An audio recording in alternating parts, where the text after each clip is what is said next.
Bismillahirrahmanirrahim. Assalamualaikum warahmatullahi wabarakatuh. Seorang penggali kubur mendadak ketakutan saat menemukan makam tua dan di dalamnya berisi jasad seorang pemuda. Jasad itu diperkirakan berumur ratusan tahun, namun kain kafan yang membungkusnya tetap utuh. Bukan hanya itu keanehan yang terjadi. Jasad tersebut ternyata hidup lagi dan berbicara. Kisah ini bermula dari cerita seorang penggali kubur di Al-Marashi.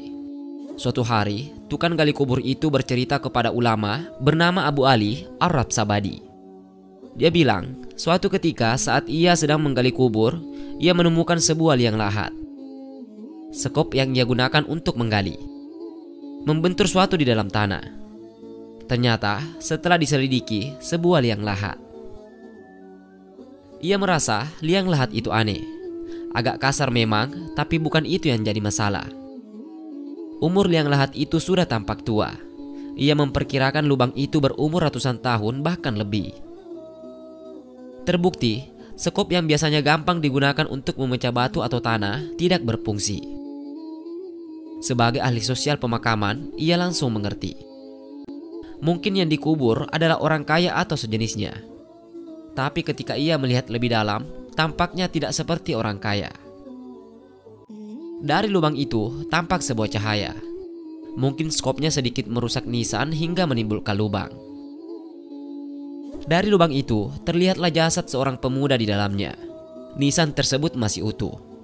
Begitupun jasad di dalamnya. Jasad seorang pemuda. Sontak penggali kubur itu kaget. Bagaimana bisa nisan yang tampak berumur ratusan tahun itu masih utuh? Penggali kubur itu tambah heran. Jenggot pemuda itu tampak bergoyang-goyang diterbangkan angin yang berhembus dari lubang tempat penggali kubur itu mengintip.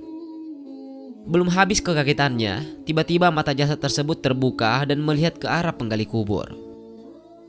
"Sahabatku, apakah kiamat sudah tiba?" tanya pemuda itu. Lidah penggali kubur itu langsung keluh. Ia hanya bisa menjawab lirih karena dikuasai ketakutan. "Belum. Jika begitu, tutup kembali," kata pemuda itu. Lalu, penggali kubur itu pun menutup lubang dan menimbunnya kembali dengan tanah. Wallahu a'lam.